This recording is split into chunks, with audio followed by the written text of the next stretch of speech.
إن الحمد لله نحمده ونصلي على رسوله الكريم.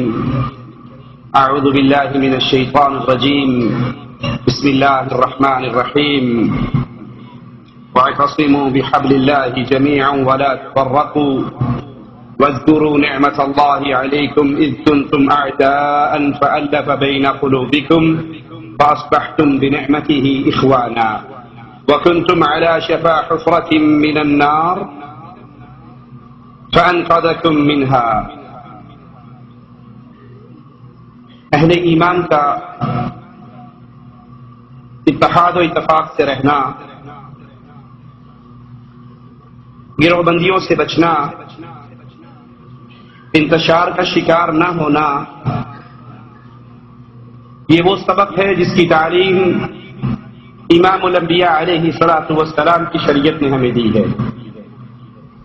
اسلام یہ چاہتا ہے کہ مسلمان اللہ سے ڈرتے ہوئے اتحاد سے رہیں، اتفاق سے رہیں، انتشار سے بچیں، گروہ بندیوں سے بچیں، فرقہ پرستی سے بچیں. آئیے قرآن حکیم کی آیت پہ غور کرتے ہیں. مالک فرماتا ہے شرع لکم من الدین ما وصى به نوحا والذی اوحینا الیک وما وصینا به ابراہیم وموسى وعیسى ان اقیموا الدین ولا تتفرقوا فیہ. یہ دین جو ہم نے تمہیں دیا ہے، اس نے تمہارے لیے وہی دین کا راستہ اختیار کیا جس کے اختیار کرنے کا حکم نوح علیہ الصلوۃ والسلام کو دیا، اور اے محمد علیہ الصلوۃ والسلام ہم آپ کی طرف بھی وہی بھیجی ہے، اور اسی کا حکم ابراہیم علیہ الصلوۃ والسلام اور موسیٰ عیسیٰ علیہ السلام کو دیا. ان تمام انبیاء کا حکم کیا دیا، وہ وصیت کیا ہے، وہ آرڈر کیا ہے کہ دین پہ قائم رہنا، فرقوں میں نہ بٹنا، گروہوں کا شکار نہ ہو جانا. فرقہ پرستی کی مذمت کرتے ہوئے شریعت ہمیں کیا تعلیم دیتی ہے، کیا انداز اپناتی ہے؟ آئیے اللہ کی کتاب کی آیت پہ غور کرتے ہیں. وَلَا تَكُونُوا كَالَّذِينَ تَفَرَّقُوا وَاخْتَلَفُوا مِن بَعْدِ مَا جَاءَهُمُ الْبَيِّنَاتُ وَأُولَٰئِكَ لَهُمْ عَذَابٌ عَظِيمٌ. تم ان لوگوں کی طرح نہ ہو جانا جنہوں نے اپنے پاس روشن دلیلیں آنے کے بعد پھر فرقہ پرستی کی، پھر تفرقہ ڈالا، پھر اختلاف کیا. ان لوگوں کے لیے بڑا عذاب ہے. ایک بندہ وہ ہے جو اختلاف کا شکار ہوتا ہے دلیل نہ ہونے کی وجہ سے، لیکن ایک گروہ وہ ہے جو جانتے ہیں قرآن و حدیث کے دلائل کو، جو جانتے ہیں اللہ اور اس کے رسول کے فرمان کو، جاننے کے بعد، دلائل سننے کے بعد، احکامات پہنچنے کے بعد پھر عجیب بات تو ٹھیک ہے لیکن ہمارے مذہب میں نہیں ہے، قرآن کی آیت تو ہے لیکن ہمارے امام کے قول سے ٹکرا رہی ہے، حضرت کا فرمان، ہمارے پیر صاحب کا حکم، ان کی تعلیمات، آپ جتنے دلائل دے رہے ہیں یہ ان سے ٹکرا رہی ہے. جو قرآن کی آیات کو سن کر، امام الانبیاء کے فرمان کو سن کر پھر اپنے کسی پیر، امام، شیخ، حضرت کی وجہ سے شریعت کے حکموں کو ٹکراتا ہے، اولئک لہم عذاب عظیم، ان کے لیے بہت بڑا عذاب ہے. قبروں پہ سجدے کرنے والے، قبروں کا طواف کرنے والے، پختہ قبریں بنانے والے، ان پہ میلے لگانے والے، کیا انہیں اللہ کے قرآن کی تعلیمات نہیں پہنچی؟ کیا امام الانبیاء کی احادیث نہیں پہنچی؟ کیا ان کے علماء نے شریعت کے ان دلائل کو نہیں دیکھا؟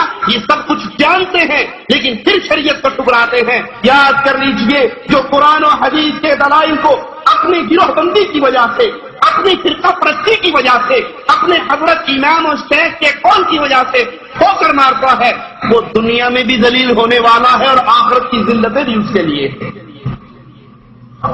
یاد رکھیے، فرقہ پرستی کے اس ماحول میں ایسا اندھا تعصب پیدا ہوتا ہے کہ انسان کے دل میں حق کی تلاش ختم ہو جاتی ہے. وہ سمجھتا ہے جس پر میں ہوں، جس پہ میرا شیخ ہے، جس سے میرا ایمان ہے ہم حق پر ہیں. میں وہابی ہوں، وہابیوں کے گھر پیدا ہو گیا. میں بریلوی ہوں، بریلویوں کے گھر پیدا ہو گیا. میں دیوبندی ہوں، دیوبندیوں کے گھر پیدا ہوا. میں شیعہ اس لیے ہوں، شیعوں کے گھر پیدا ہوا. اور ہمارے امام نے کہا ہے کہ تمہارے سارے نام ہم نے پیر غوث اعظم کے رجسٹر میں دیکھے ہیں اور وہ رسول اللہ کی عدالت میں پیش کروا کے سب کے لیے جنت کے ٹکٹ لے چکے ہیں. اب اس کو 1000 آیات سنا لو، 1000 حدیثیں سنا لو. وہ اپنے فرقہ پرستی کے تعصب میں اتنا اندھا ہو چکا ہوتا ہے کہ اس کو حق تلاش کرنے کی جستجو ختم ہو جاتی ہے. یہی انداز قرآن حکیم ہمارے سامنے بیان کرتا ہے. من الذین فرقوا دینہم وکانوا شیعا کل حزب بما لدیہم فرحون. ان لوگوں میں سے جنہوں نے اپنے دین کو ٹکڑے ٹکڑے کر دیا، اپنے دین کو بانٹ ڈالا، گروہوں میں تقسیم، جماعتوں میں تقسیم. آپ کون ہیں؟ نقشبندی ہیں، یہ چشتی ہیں، یہ قادری ہے، یہ رضوی ہے، یہ نوری ہے، یہ سوہر ورتی ہے، یہ بغیر ورتی ہے، یہ فلانے ایمان کے پیچھے ہے، یہ نوری پوری سرکار کے پیچھے ہے اور یہ کاواں والی سرکار کے پیچھے ہے. ہر بندہ اپنے اپنے پیروں کو پکڑ کر، اپنے اپنے اماموں کو پکڑ کر، اپنے اپنے حضرتوں کو پکڑ کر شریعت سے منہ موڑ چکا ہے. اور ہر بندہ جس چیز پر وہ ہے، جس چیز پر اس کے بڑے ہیں، جس چیز پر ان کی جماعتیں ہیں، اس پہ راضی ہے اور اس پہ خوش ہیں. بلکہ نوبت یہاں تک پہنچ جاتی ہے کہ سنے ہوئے دلائل سننے کے باوجود وہ اس کو کافر کہہ رہا ہے، وہ اس کا انکار کر رہا ہے، وہ اس کا انکار. یہی بیماری سابقہ امتوں میں تھی. قرآن حکیم کی آیات پہ غور کیجیے. وقالت اليهود ليست النصارى على شيء وقالت النصارى ليست اليهود على شيء وهم يتلون الكتاب. یہودی کہتے ہیں عیسائی کچھ نہیں، عیسائی کہتے ہیں یہودی کچھ نہیں، حالانکہ دونوں اللہ کی اتاری ہوئی کتابوں کو پڑھتے ہیں. آج بھی کیفیت یہی ہے، آج بھی حالات یہی ہے. ہر بندہ اپنے خیمے کے اندر داخل ہو کے کنڈے لگا کے تالے لگا چکا ہے. نہ قرآن کی آیت اپنی عقل میں آنے دیتا ہے، نہ حدیث رسول کو سن کر اپنے منہج اور راستے کو تبدیل کرتا ہے. دوسرے مقام پہ غور کیجیے، ان کی کیفیت کیا ہے. اس فرقہ پرستی کے بعد نتیجہ کیا نکلا؟ یہ کتنے اپنے اپنے گروہوں میں تقسیم ہو کر کتنے اس پر شدت اختیار کر گئے. قرآن حکیم بیان کرتا ہے وَإِذَا قِيلَ لَهُمْ تَعَالَوْا إِلَى مَا أَنزَلَ اللَّهُ. جب ان سے کہا جاتا ہے آؤ اس چیز کی طرف جو اللہ نے نازل کی ہے، وَإِلَى الرَّسُولِ، اور رسول سے فیصلہ کروانے، اللہ کی کتاب سے فیصلہ کروائے یا امام الانبیاء کی حدیث سے، اللہ کے رسول کی باتوں سے فیصلہ کروائے. قالوا حسبنا ما وجدنا علیہ آباءنا. کہتے قرآن تمہیں مبارک ہو، حدیث تمہیں مبارک ہو، ہم نے تو وہی کرنا ہے جو پیر صاحب نے کہا ہے، ہم نے وہی کرنا ہے جو ایمان صاحب نے کہا ہے، ہم نے وہی کرنا ہے جو دادا جی نے کہا. تو نئی شریعت پڑھ کے آ گیا، تیرا پردادا 11ویں دیندا سی، تیرا ابا قبراں تے سجدے کردا سی، کوڑا تیرے دادے دے گھروں نکلدا سی. تو نے کچھ نئی شریعت پڑھی ہے؟ ہمیں تمہاری شریعت کے دلائل کی ضرورت نہیں ہے، ہمیں تمہاری باتوں کی ضرورت نہیں ہے. ہمیں وہی کافی ہے جو شاہ صاحب نے کہا، ہمیں وہی کافی ہے جو آبا و اجداد نے کہا، ہمیں وہی کافی ہے جس پہ ہمارے بڑے چلتے ہوئے آئے. اولو كان آباؤهم لا يعلمون شيئا ولا يهتدون. ان سے کہو تمہارے ماں باپ اگر وہ بے علم تھے، اگر وہ بے عقل تھے، اگر وہ شریعت کی تعلیم سے اندھے تھے، تو کیا اس کے باوجود تم ان کے راستوں پہ چلو گے؟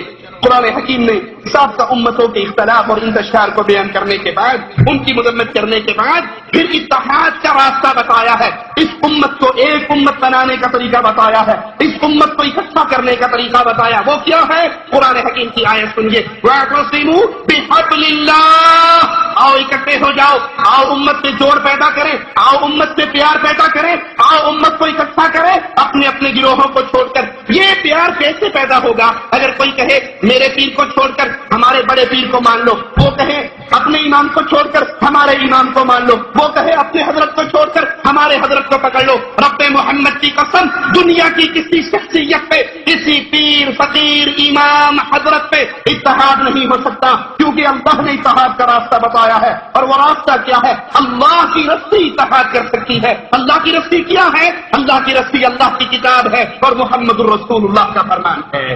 اس کے علاوہ کسی نقطے پہ اتحاد نہیں ہو سکتا. میں آپ کو سمجھاتے ہوئے مثال دیتا ہوں.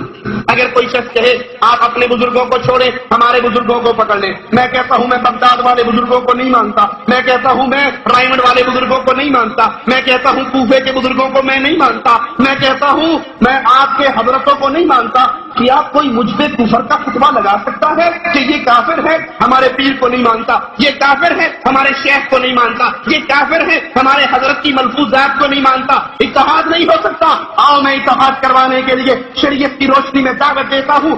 ایک شخصیت ایسی ہے اگر کوئی اس کا انکار کرے وہ کبھی مسلمان نہیں رہ سکتا۔ وہ نہ کوفے والا ہے، نہ بریلی والا ہے، نہ رائمنڈ والا ہے، نہ دیوبند والا ہے، نہ بغداد والا ہے، وہ محمد